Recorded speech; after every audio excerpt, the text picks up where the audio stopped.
What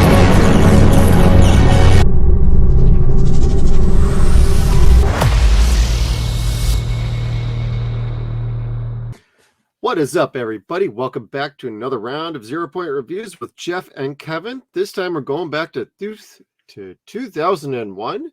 We're talking about the slasher flick known as Valentine, starring David Boreanaz, and a pretty wild selection of female casting, including Denise Richards. Kevin, did you ever know about this movie, and what did you think upon seeing this for the first time? I thought you were pulling a prank on me, to be perfectly honest. No, I don't think I ever really paid any attention to this flick when it hit the theaters. I kind of had an aversion to slasher flicks at that point. Okay, yeah, that makes sense. Specifically, this director's previous film. So I was kind of like, eh. And what was his previous film, Kevin? Urban Legend. Which I actually like that one. He wanted to have Tara Reid in this movie, apparently, because of Urban Legend. And I just wanted to be he dodged a bullet with that one. Yeah, my man. What, like, did you not learn? You came out unscathed with that first movie. Like, good. But to the detriment of this movie, most of them didn't seem like they could read anyway. So, like, did you even read the script, yo? Apparently, Katherine Heigl did not. And that'll learn you, Katherine. Just. You know, the funny thing is like when I saw her, and I'm kind of like, oh my gosh, okay, well, she's in this. Look where this is going to go. And she's the first to die. I was kind of like, but she was the only one that I even kind of liked. I was sad to see her go because I like her as an actress, not necessarily as a person all the time, but I think she's decent as an actor. She didn't read the script. She read her scenes and said okay, which meant Warner Brothers either had her under contract to do another film, or it was a pretty nice paycheck because she and Denise Richards were top billed and had the least amount of screen time. Now, who would you call was top billing? Gosh. We're not going by cup size here, Kevin. We're talking about top billing by name. I would say Marley, the woman who played Kate. She would have been the top bill for me. Yeah. I mean, I hadn't seen too much of her, like, even before we just watched this. So some of these female actresses I didn't know too much about. Of course, everybody knows about Denise Richards and her history with just about everything from Starship Troopers to Charlie Sheen and Whitting. I thought you were being pansexual about that. Her history about everything. Well, with everything. With everything, Kevin. Oh my God, but I bet you didn't know that because it blows.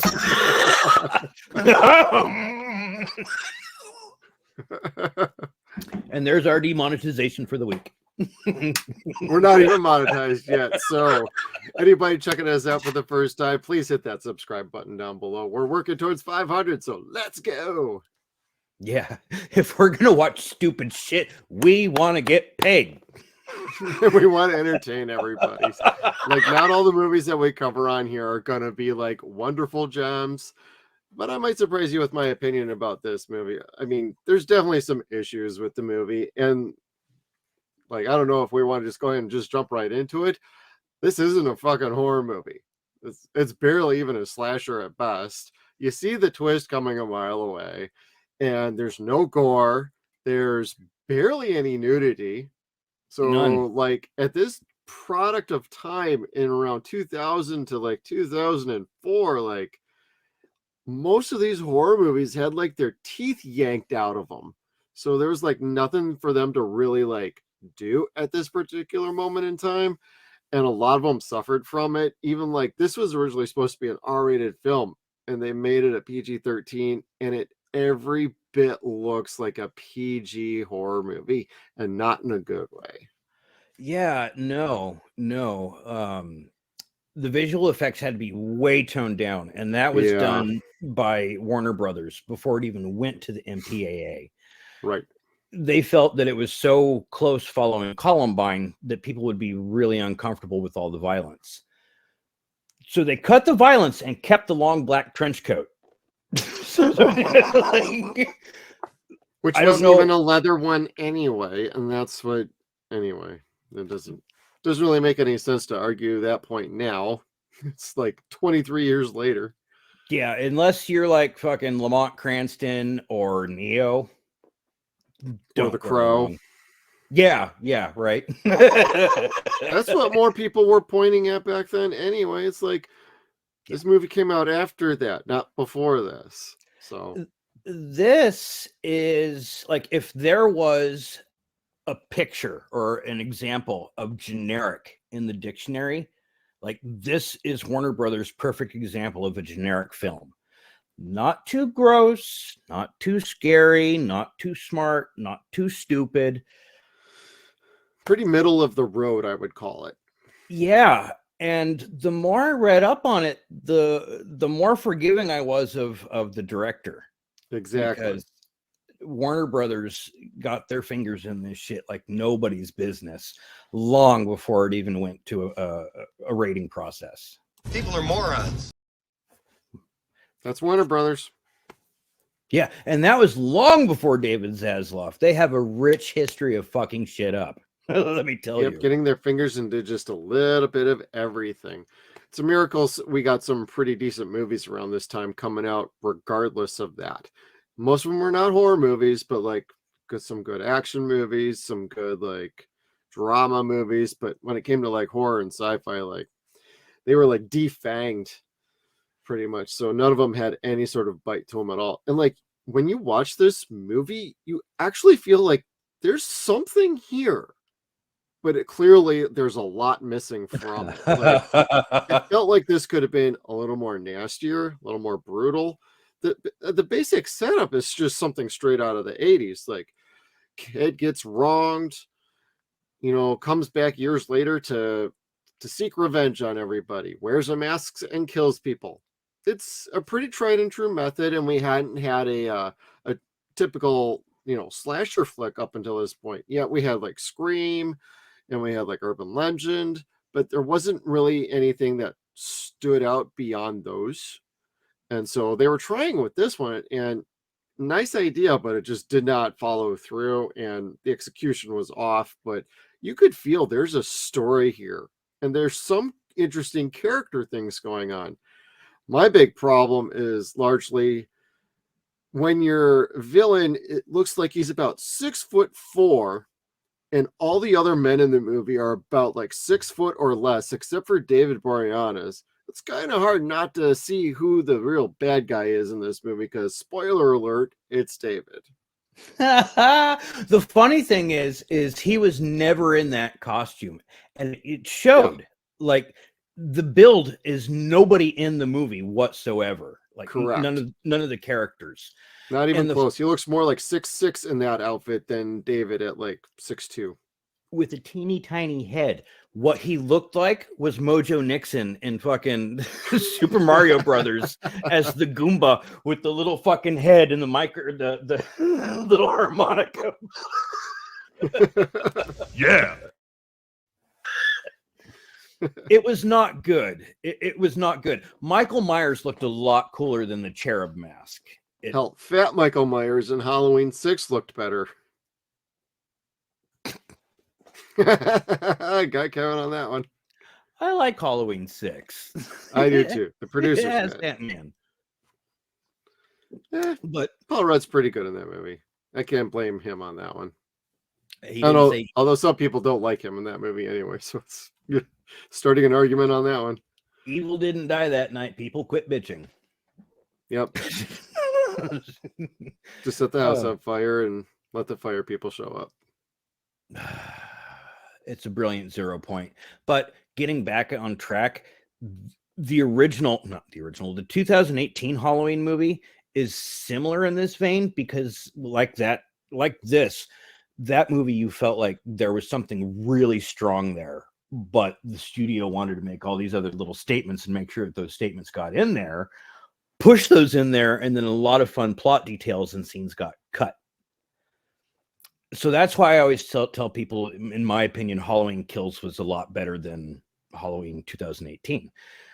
They had less statements and more story-driven kills in the second one. This got passed over and cut up so much that it's like, it's amazing that it made 90 minutes. Like 94, 96 minutes overall, including credits. Like, Jesus Yeah. Christ, they didn't even have a post-credit stinger, which I can understand why. But it felt like the movie was setting up for a sequel that was never going to come. So it made you kind of wonder, did somebody actually have a plan somewhere, or what the hell is going on with this movie? Or did somebody cut off like the last 10 minutes of this movie because it just kind of ends? It does. with a bloody nose to boot. You know what? I was going to wait until we get to the end. I didn't give this movie a fair shake. I went in there looking at it with a 4.9 for 4.9 out of 10 stars. And that's why I was like, well, across shit, most sites and places, it's pretty consistent across the board wherever you look at ratings. Yeah, and that's much, much lower than a lot of the things that we've watched in the last few weeks or months. No shit. But it's not nearly as bad as some of the shit that we watched in the last 4 months. It's been rated much higher than this. Yeah.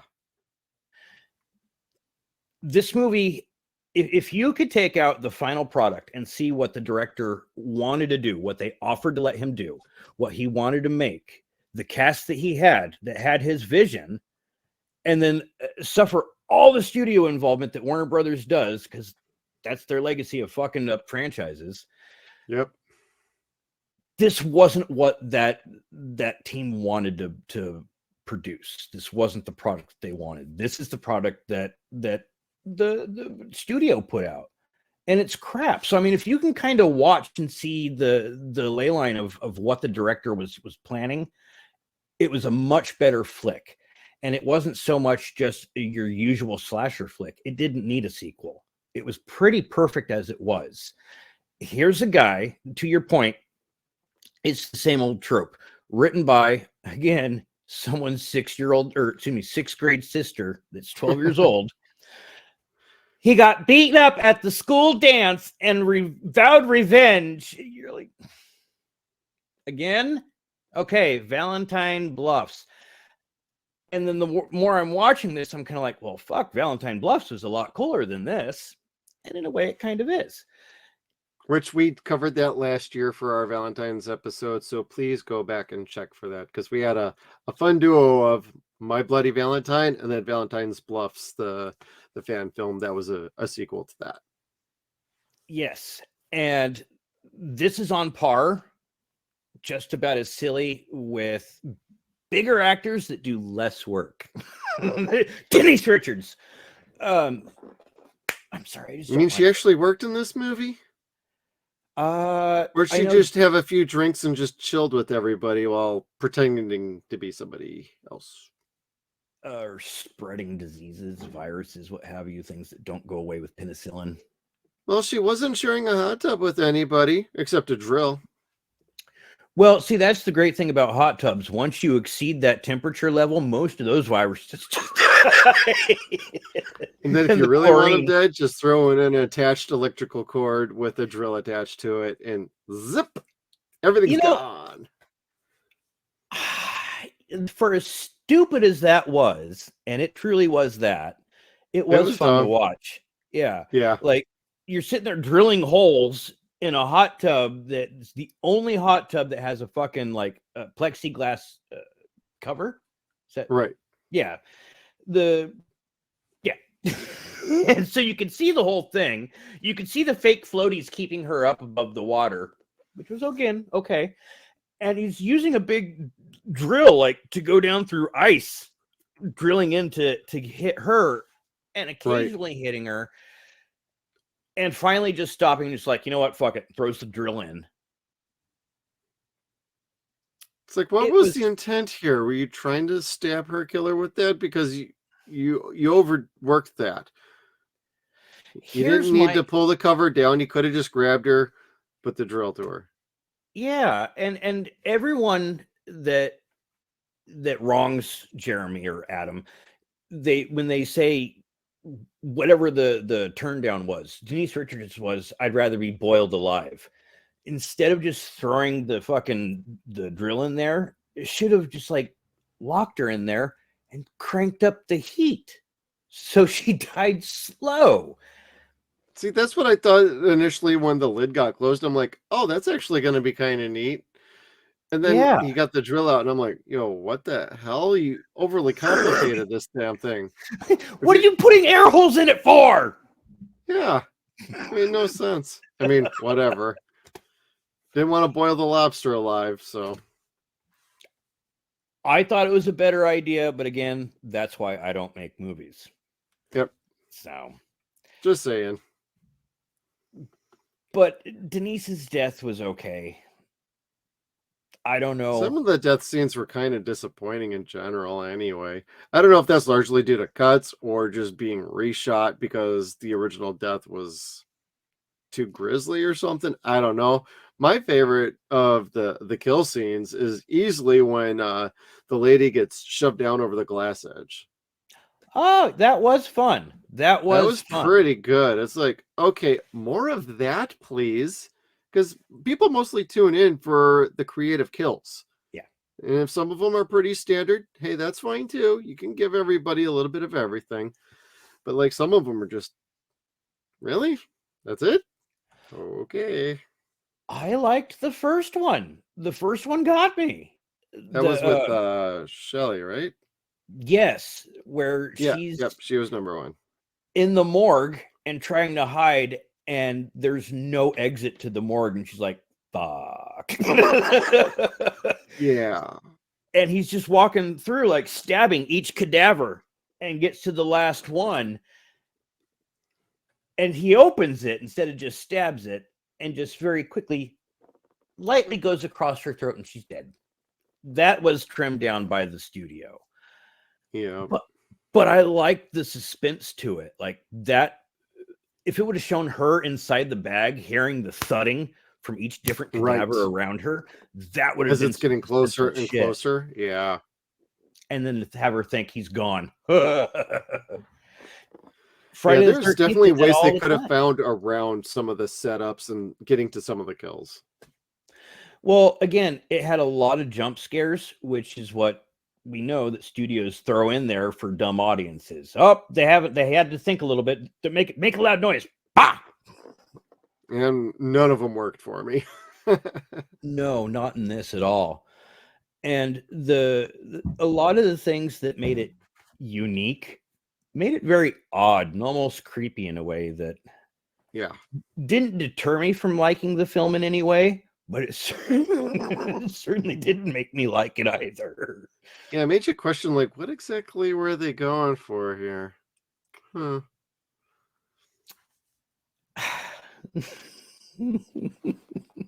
Some of it's so the artist friend of Lily's, the weird maze, the Calvin Klein maze that they have, like that was that was unnecessary and weird. I didn't get it. But you knew that. Exactly.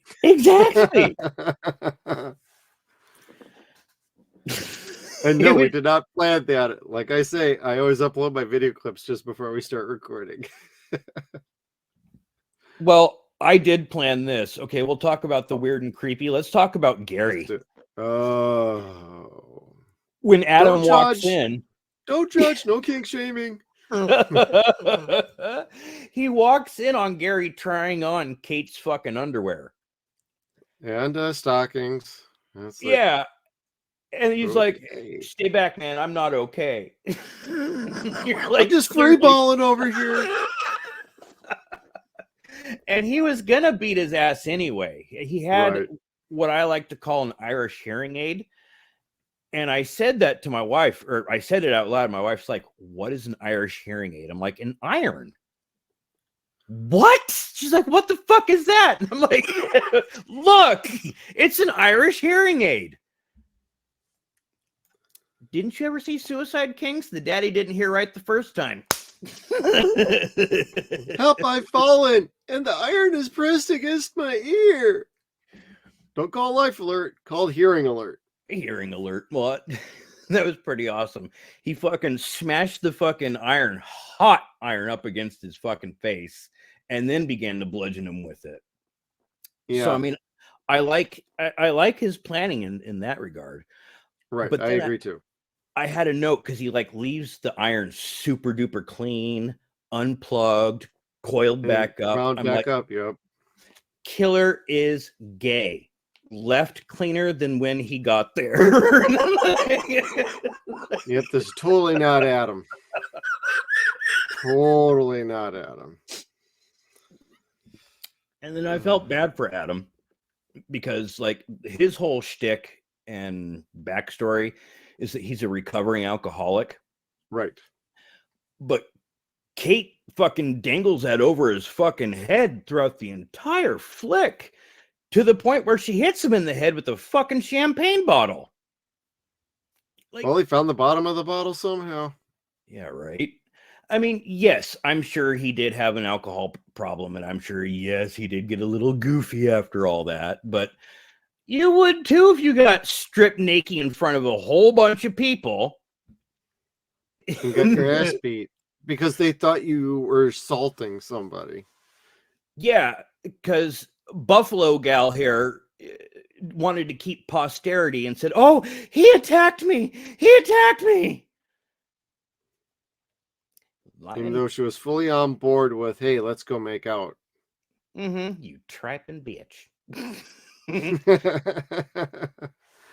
Well, ladies, you know I never play these games. That's true. That's true. And she gets her comeuppance because with her lie, she gets left with the lie of everyone thinking that she was the killer. Right. And that was cool. So they unmask and you're like, Dorothy? Oh, wait, no. It's Patsy. Another working title for this film could have been Patsy, Red Herring, Gotcha, Made You Look. Jamie Made You Blank Look would have been an interesting one. Yeah, because there was like one really quick flash of a nipple and it was on a video screen. It was like having to watch fucking cable back in the 90s when all you could see was anyway. Yeah, the static.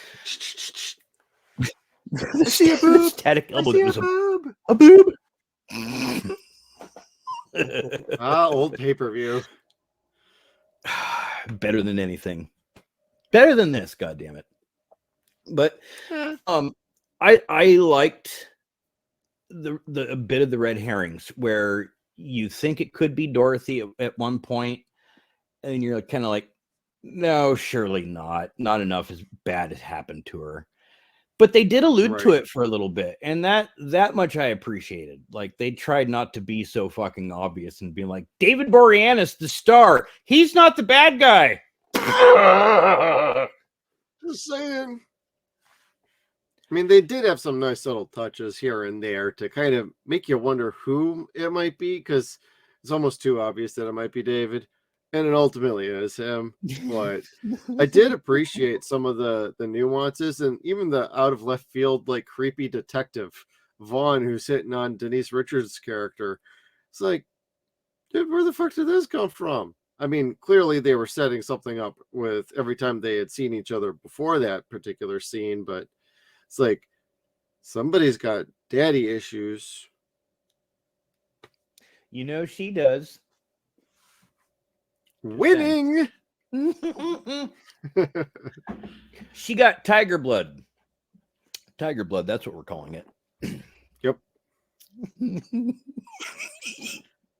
You know I'm going to say it. To her credit, you know, I did enjoy her through the movie. I just felt she was a little just too much on like cruise control. I don't think she was like terribly invested in this movie, but there was times I'm like, you know, she kind of fits this character pretty decently. It's maybe the script kept changing around on her, or she just didn't give a damn at that point with this movie. Maybe it was taking too long in production, and half of this was like reshoots. Who's to say? But unlike her, like Jessica Capshaw, she was fine. I mean, most of the characters and actors and actresses, they did fine.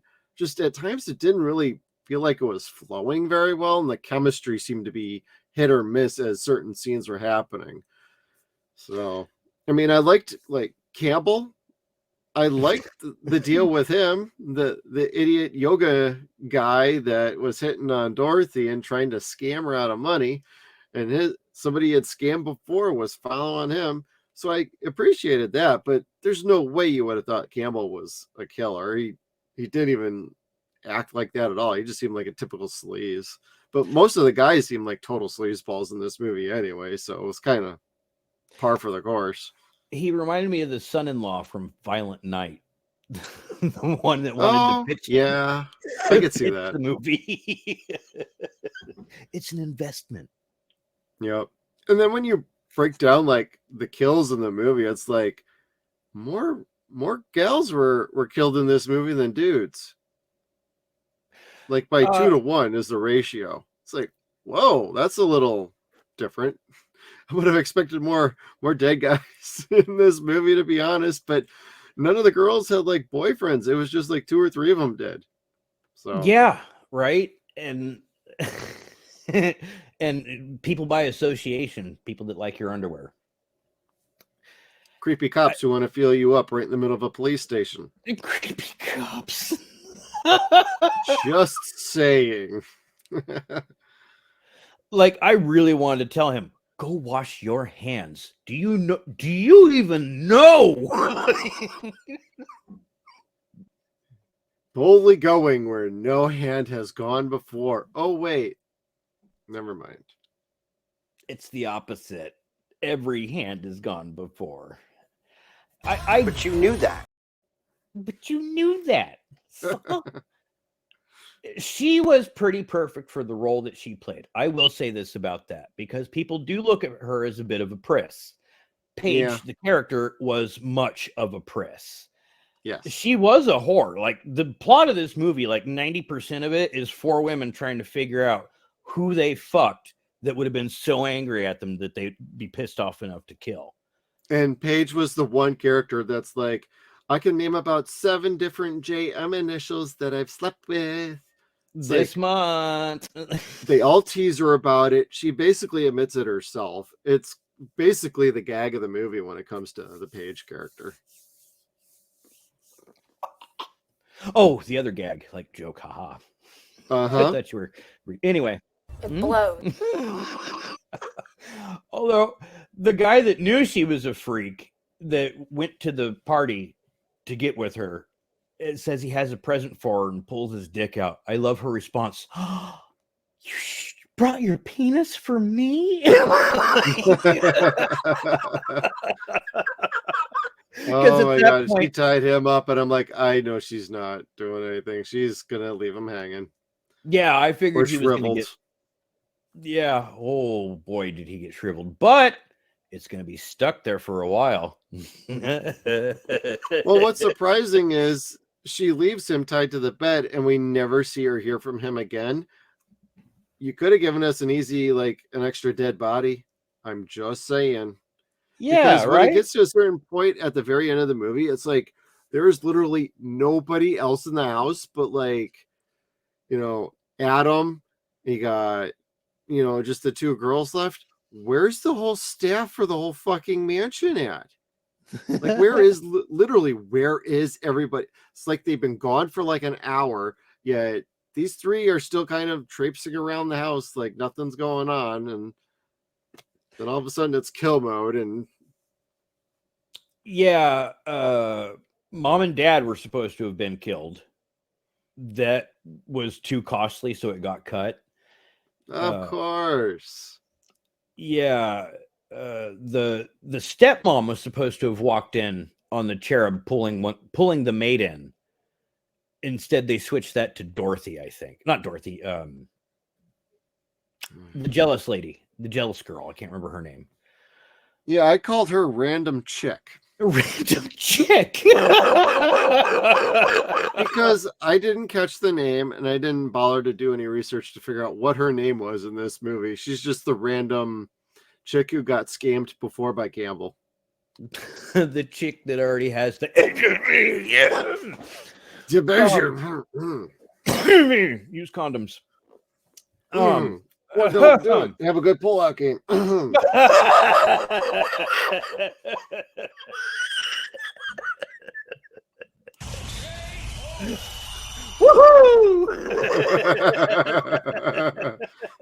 Or maybe this would be more appropriate.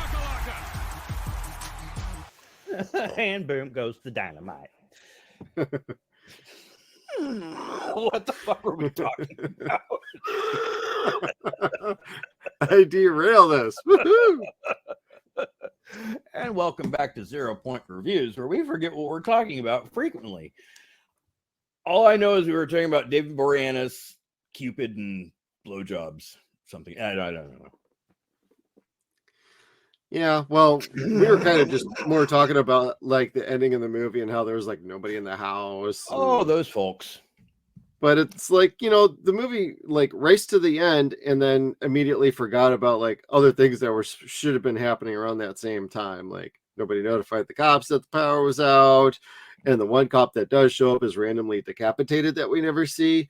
Like, yo, why invest in the freaking detective if you're going to decapitate him and not show like any of that? And or in part B of that question is, how is there enough time for Adam's character to run around killing people yet still be readily accessible in the house while he's drinking wine and beer and whatever?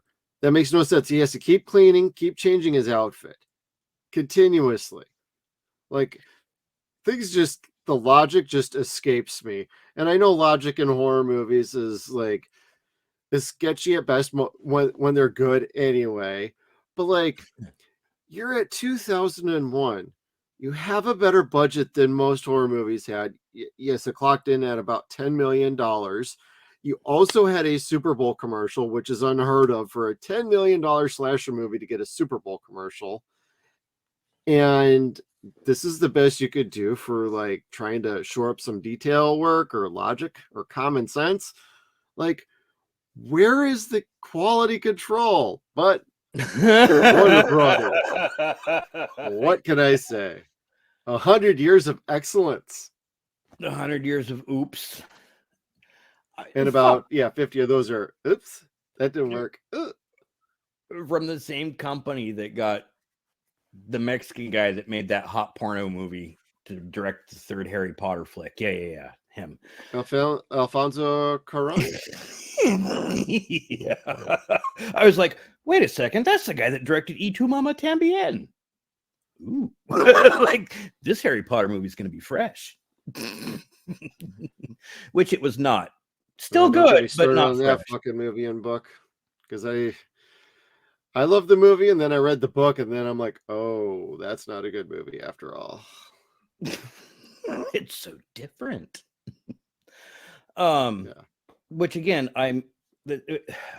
all kidding aside, when I say that Warner Brothers has a very long legacy of fucking up their franchises, that is one of the very specific points that I mean. Like, Harry Potter, the first two movies had a very solid feel, and all the books had a very solid feel to them. And I want to say Chris Columbus kept to that. Once he knew what he was doing. Yeah. Once he left that, you started to see the uniforms go away, things being cut out of the books, a whole lot bunch of things being cut out of the books. Yeah. Movies being shorter up until the last one. Yeah. Warner Brothers is really good at fucking things up. The Batman movies. Let's get Joel Schumacher to do it. All right. Superman. Yeah, more Superman 3 and 4, and then after Man of Steel and what they did in the current. Yeah. I mean, some franchises they nurse or they allow to have freedom, but it has to be a director that knows exactly what they're doing and won't put up with their crap. You need somebody like a Christopher Nolan who basically will say, this is the movie I'm making. That's the end of this story. You can write the check and you can maybe throw me some ideas, but it's up to me whether I listen to them or not.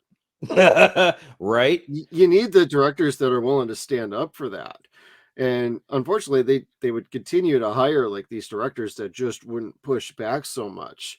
And then by the time the movie comes out, it's like, that's not the movie I started to make. The script kept changing. That the Warner Brothers brought in editors. They kept screwing shit up.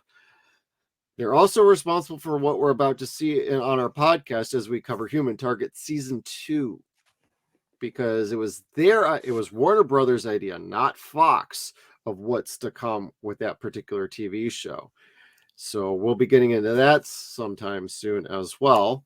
So stay tuned for our podcast episode on that. It's going to be a good one. But like, it's not just Warner Brothers. Some of the studios are better than others, but they all have some sort of a track record of meddling into movies and trying to shoehorn them one way when it feels like the movie wants to go somewhere else. Sometimes you have to let the movie carry forward with where it feels like it wants to go as a narrative structure, even if it's a stupid ass horror movie like this. And you just gotta shoot it, see what happens. If you don't like it, well then edit it at that point. Don't reshoot it, rework it, refinagle it, rewrite it. Just figure out a different way to make it work for you at that point. At least you allowed the director to do his vision, and then, oh, hey, maybe we'll put out a director's cut on DVD and / Blu-ray, and we make a little bit of money back in the next couple of years from that. Fortunately, they don't do that a lot with Warner Brothers, but they sometimes do put out like the director cut, extended cuts. They did with Lord of the Rings, but Peter Jackson always has his opinions about his own movies. So, yeah. Warner Brothers is pretty notorious for putting out the most minimal amount of effort that they could put into a DVD. Like, they were the last ones to have one-sided DVDs up until the flipper discs. Yeah, they had flipper discs, like the old fucking laser discs that were two-sided records. Yes. I still don't know. They stuck with those cardboard cases called snapper cases for DVDs for the longest time. Mm-hmm. And so it looks weird on everybody's collection unless you got a box set, like say like A Nightmare on Elm Street. Which were all the same kind of clipper cases.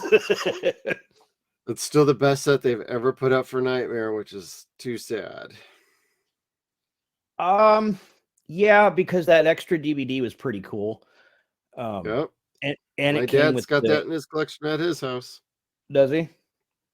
And it also had the 3D glasses. Yes. I liked the VHS set. It had that picture of Freddy holding his arms out. That was yeah. I had that one too.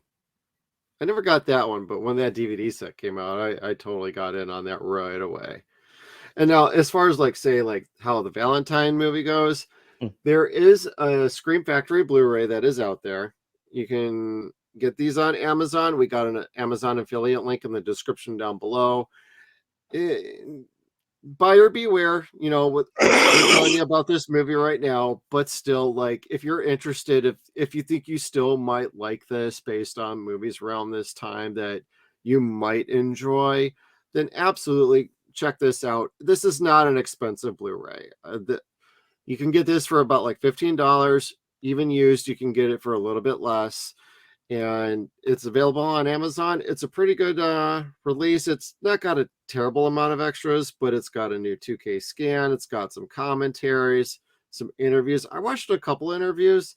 They're pretty okay, but nothing really to cry home about. They don't talk too much, but like I said, I haven't gotten into all the extra features, but it's a pretty decent release. And if you're into the movie and you like David Boreanaz and you like him from Angel and Buffy, or Bones, hey, check it out.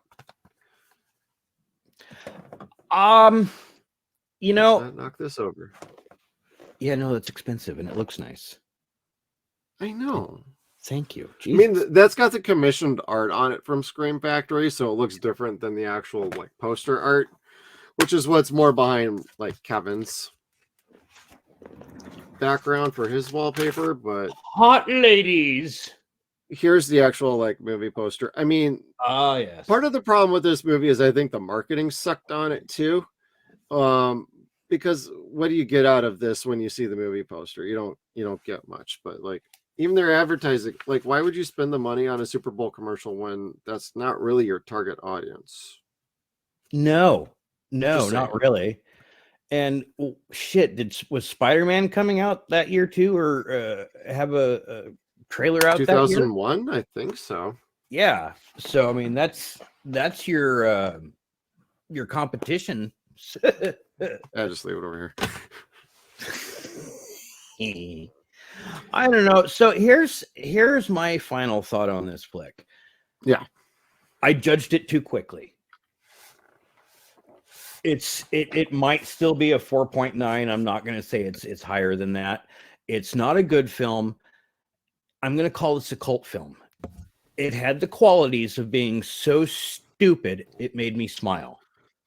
Like I'm cracking the joke. This is written by somebody's 12-year-old little sister. It starts out with the fucking Valentine's dance, and it ends with the same fucking Buffalo girl hosting her own fucking Valentine's dance with no Valentine, which is also ironic. Yeah. But it made me smile and laugh in a lot of ways because of how silly and stupid it is. Like you expect it to be gross, more savage, and have the ability to make you jump out of your seat. But no, it doesn't. It doesn't. But it is something comfortable to watch. It's not terrible. There's no bad actors in it. There's nothing offensive in any way, shape, or form. If anything, it's just boring because it's so long. For not having so many kills, it's a bit long. Yeah, there's about 8 or 9 kills total, I want to say. A couple of them were off screen, so it's kind of hard to remember to count them all, but I think it's about 9. Yeah. And as far as I'm concerned, I'm a bit like you. I'm a little more on I think I like this movie. I don't love it. It's not exactly like the greatest slasher, but for what it was and for what it was able to do, I did enjoy watching this. But to like what you said, the 96 minutes felt every bit as long as like an hour and a 45-minute movie. It felt like it was maybe about 10 minutes too long.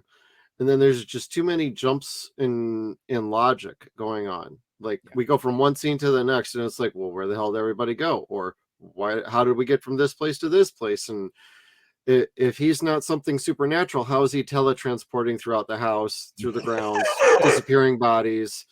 He can't find nothing. How does he go out and meet a cop, kill him, sever his head, and within 30 seconds he's back inside just bomb-ass drunk? I don't know. But this is also the kind of movie you sit back, you chill with, you have some popcorn. Try not to think about this one too much, because if you do, you're probably going to get a little annoyed and frustrated and also a little bored, because if you're having to think too much about this movie, then the movie's not doing its job in capturing your attention and keeping you engaged with the characters. It is a little hard to relate to some of the characters. That's another part of the problem with this movie. But at the same time, there's something familiar with this movie that carries from the 70s and 80s slashers. And there's enough going on, at least to, entice you to think there was a good movie in here somewhere, but something happened along the way. But I'm still along for the ride. And so you're at least invested enough into the movie to see where it goes, where it ends up, how the deaths go. I mean, there is a horror movie in here. It never really was able to come out of its shell, so to speak. And that's unfortunate. And there's just too much dabbling. And then just all the issues in general. I did like the music. I think David was really good. I would have liked him to be a little bit more vicious, I want to say. And not so much just as the killer, but as, as Adam himself. Like, I don't think he has the presence of intimidation, but he wasn't exuding it a lot until the very, very end of the movie. And it felt a little out of place, because why are you trying to make up with your girlfriend, not girlfriend, for the last however many months or whatever. And oh my God, he's not a killer. But I enjoyed the movie. I had a good time with it, and it's in my collection. I'm probably not going to get rid of it, but I ain't gonna lie. I'm probably gonna watch this again. I just don't know when. I'm sorry that I rented it. I did intend to go out and buy a used copy of it. At this point, I'll just go out and buy the Blu-ray new, because I know I like it. Yeah. But when you say the horror film couldn't get out, I think that's because it was improperly labeled as a horror film. I think this was a very long-term and different. It's a romance from a very different point of view. Like, this guy gets humiliated and humiliated and humiliated, except for the one girl that does give him the time of day, says, you know what, maybe later, in a bit. Fine. Then he gets his ass kicked, hauled away to a fucking insane asylum, has to burn his fucking parents alive, kill the other fucking 6 guys that beat his fucking ass, and then come to these 5 fucking HPV infested girls to be with the one girl that finally owed him that dance. That having been said,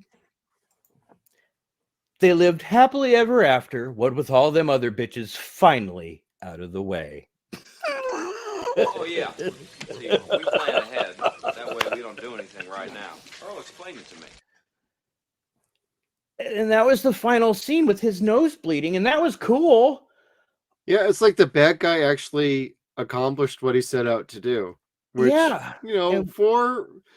that's ultimately what won the movie over for me. And okay, I like this, and I'm glad I have it in my collection. And I'm eager to go into the commentary. Maybe there's more information there about what happened behind the scenes, what's going on with the cuts, maybe a little more explanation of, oh, hey, we were intending to do this and we just never got around to it, or it got cut. Just, I'm kind of curious to check all the extras out and see what else maybe or maybe did not happen, or even just to get more info and insight into the people that worked on the movie. Jamie Blanks would be somebody that I would really like to sit down and listen to tell stories about this, because I'm sure it was probably pretty interesting, all the shit that he had to put up with in order to get this film made. Yep. Jamie, if you even see this, open invitation to you anytime. Just saying, you don't even have to rag on nobody. Just, you're always welcome to join us. I won't even hold Urban Legend against you. I like that fucking movie, dude. Come on. Hey, if we have to have a movie where we argue back and forth, that's one we can do. You can hate it, I can like it. We'll find it in the middle ground somewhere. Yeah, well, I mean, again, I didn't hate this. This is not horrible. Urban Legend, I'm sure, probably isn't horrible either, but I hate most of the people that are in it. So, I can see where you're at now. Then, okay. The mask, the fencing mask, was never intriguing to me. That's not scary at all. Even I'll give you that one. No, and then in this, not to show this terribly much again, but the cherub look, it's not. I don't find that frightening or intimidating at all. It's not scary. It's not ironic. It blows. It blows. I don't know. I think that thing was kind of a mistake. But what else are you gonna do? Like, it's a shtick film. You have to have it be Valentine. I don't know. Well, exactly. And that's part of our theme. Happy Valentine's Day, everybody.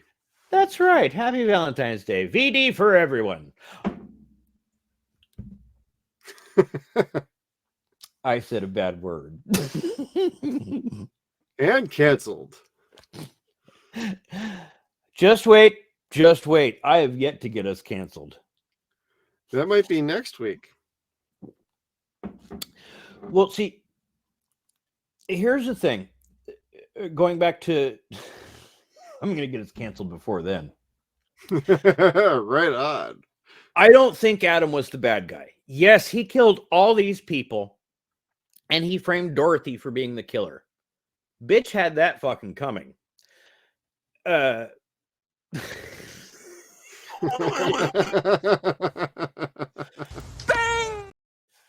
Bing! None of these ladies were like, you couldn't feel bad for any of them. They were like the worst kind of people ever. Like, okay, here's how I look at this movie. You've got tiger blood, genital warts, gonorrhea, HPV, and herpes simplex 10. By powers combined, I have HPV. Never mind. You know, I see this and I just want to scream Pepto-Bismol. Heartburn, indigestion, gonorrhea. I have hepatitis A, B, and C. Let's form hepatitis force. Yeah.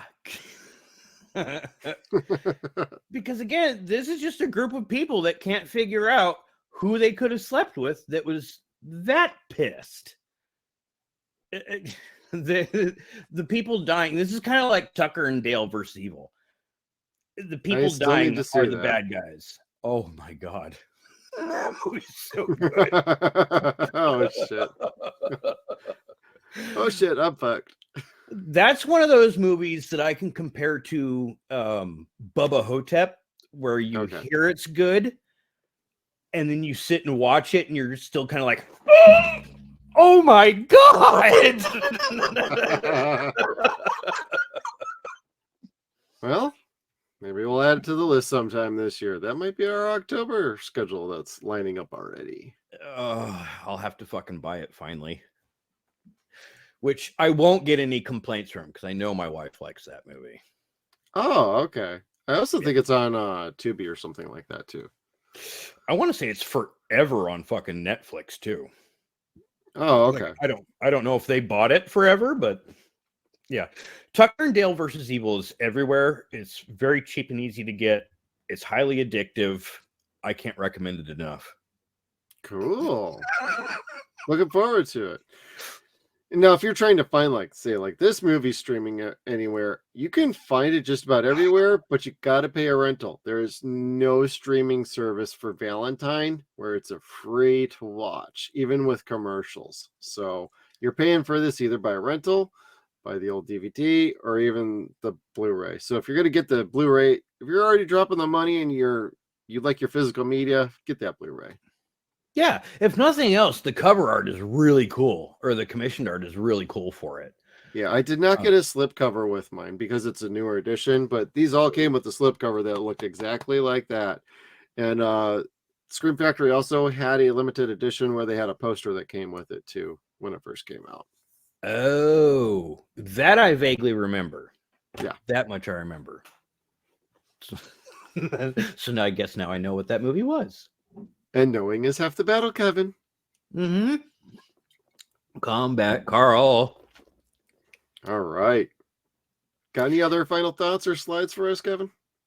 No. Gosh, I think I went through hepatitis, the happy ending, the 5. Yeah, no, that was it. This was Valentine. For a long film, there was not a whole lot to say about it other than, wow, that was a movie. That was a movie. So thank you, everybody, for tuning in. Happy Valentine's Day. Hope you enjoyed a review of Valentine. We liked it. Check it out yourself. Formulate your own opinion. But if you've seen this before, you got any comments, got any thoughts, hey, put those down below. We love to see those comments. We try to interact as best as we can. Like this video, share it. Be sure you subscribe down below so you can get more video content from us. We got a bunch coming your way. We got live streams. We got podcasts. We got more reviews on the way. Next week is coming, and it's going to be an eventful one with Event Horizon. So I hope everybody's excited for that one. Please, thank you for joining in. Thank you for joining us, everybody. We'll see y'all next time. Make sure you check us out on all of our social media platforms. We got Facebook, Twitter. We are at Suns and Shadows. We're also on Instagram at Suns and Shadows Cast. We are at SunsAndShadows.com. Thank you again, everybody, and we'll see you down the road.